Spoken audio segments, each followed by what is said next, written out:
शिव पुराण में नंदीकेश्वर बताते हैं कि एक बार भगवान विष्णु अपनी पत्नी माता लक्ष्मी के साथ शेषनाग की शैया पर विश्राम कर रहे थे। तभी ब्रह्मा जी वहां पहुंचते हैं और भगवान विष्णु को पुत्र कहकर संबोधित करते हैं। ब्रह्मा जी कहते हैं, पुत्र, उठो, मैं तुम्हारा ईश्वर तुम्हारे सामने खड़ा हूं।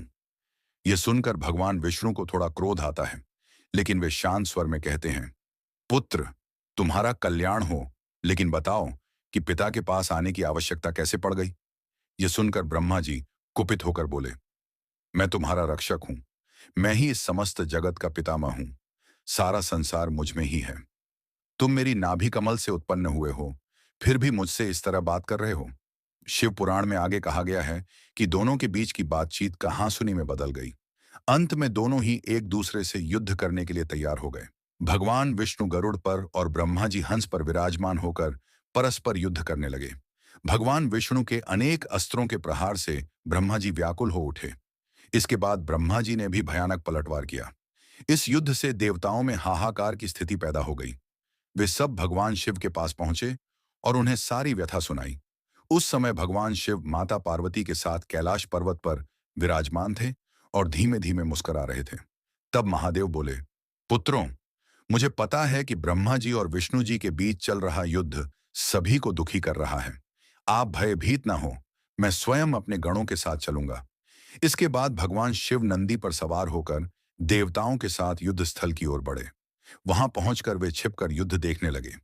जब उन्होंने देखा कि ब्रह्मा और विष्णु दोनों ही माहेश्वर और पाशुपत जैसे महान अस्त्रों का प्रयोग करने वाले हैं, तो उन्होंने इस विनाश को रोकने के लिए अपने ज्ञान बल से एक दिव्य तेज स्तंभ के रूप में प्रकट होकर दोनों के बीच आ खड़े हुए।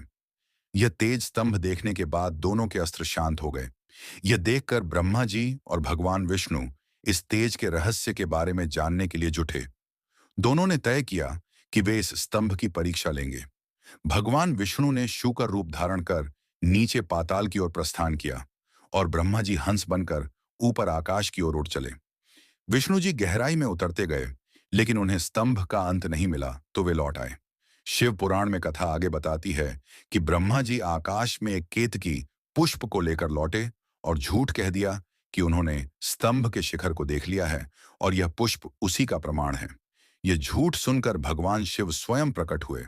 उन्होंने विष्णु जी की सच्चाई देखकर प्रसन्न होकर कहा, हे विष्णु, आप सत्य बोलते हो, इसलिए मैं आपको अपनी समानता का अधिकार देता हूं। ब्रह्मा जी के छल पर भगवान शिव को अत्यंत क्रोध आया। उन्होंने अपनी तीसरी आंख से भैरव को प्रकट किया और उसे आदेश दिया कि ब्रह्मा जी को दंड दे। भैरव ने ब्रह्मा जी का पांचवां सिर काट दिया। डर के मारे कांपते हुए ब्रह्मा जी ने क्षमा मांगी।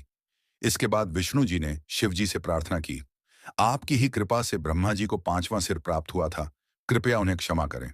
शिव जी ने अपनी आज्ञा दी और भैरव ने ब्रह्मा जी को छोड़ दिया। भगवान शिव ने ब्रह्मा जी से कहा, आपने ईश्वरता और प्रतिष्ठा दिखाने के लिए छल किया है, इसलिए मैं शाप देता हूं कि आप सत्कर्म, पूजा के स्थान और धार्मिक उत्सवों से वंचित रहोगे। ब्रह्मा जी ने अपनी भूल मान ली और क्षमा मांगी। तब भगवान शिव बोले, पापियों को दंड देना आवश्यक है ताकि लोक व्यवस्था बनी रहे। मैं आपको वरदान देता हूं कि आप गणों के आचार्य कहलाओगे और आपके बिना कोई यज्ञ पूरा नहीं होगा।